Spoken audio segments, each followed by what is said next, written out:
Hey, it's Steve. I just finished a 40-minute session, a 20-minute session I did live. It was my 20-minute V3 dumbbell workout, which works the full body, but it's got the dumbbells.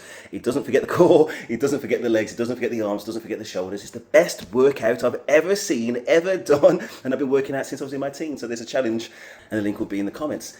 After that, after a sensible break, because I just upped my dumbbell weight from 10 kg to 15 kg, and I can manage that weight, and I'm building up my stamina to manage it even easier. So that's what I'm going to do, just stick with that. I'm happy with 15 kg, to be honest, for my body size. I'm 5'10", my body weight and everything like that. Tick, I'm very happy. Other than that, I did a few videos on the Traitors final yesterday, and Faraz, yes, you let us down, boy. You let us all down. You could have been going on your pilgrimage with your family and 40,000 pounds in your pocket, but no, you blew it to the last hurdle. If you want to hear more, then that link will also be in the comments. Other than that, on politics, it's about the New World Order and this, what is it, kind of the peace committee full of Trump, Darth Vader, Kaiser Soze, Thanos, and every other arch villain that you can think of. And I actually think that Trump is signaling to his best mate Putin, and he's signaling to Europe that you are lost. Now, what should happen now is that every single European country shifts a massive amount of its GDP, of its wealth, as a priority to defence. And you may well call that, well, Trump was asking for these types of things anyway, that the European nations paid their share, and to be fair, they haven't. But there was also an arrangement that all NATO countries were going to defend each other. And that's not what's happening, because a NATO country, aka the US, was going to attack another NATO country, aka Greenland, not to be confused with Iceland.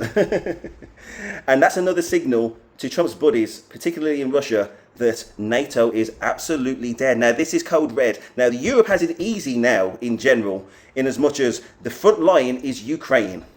Now, those brave people of Ukraine are fighting against the might of Russia on their own, without hands tied behind their back, and they might have a chance if Europe contributed in a more meaningful way. Not this half in and half out, because eventually and ultimately Ukraine will be lost. And once Ukraine is lost, and once you look at the map and Russia marches forwards and maybe flips some Ukrainians to be on their side, and then it's Poland, then it's Finland, and we've got this house of cards, and next thing you know, this war, and I'm not kidding right now, this war is on our doorstep. We need to invest heavily in defence. We need to do whatever we need to do. We need to get whatever alliances we need to get just to buy us time. But that alliance right now is absolutely not with America. Now, what I think is happening is they're trying to wait and see if Trump can be undermined by Congress. That's not going to happen. But I understand the logic of them waiting and trying. That's what they should do. But as an immediate follow-up to that, they need to invest heavily in defence. And even with that, we don't have much chance, but we need to have a chance. And that's just my thoughts on it. Don't shoot me down. Let me know your thoughts in the comments. Either way, that is Stephen. I am out.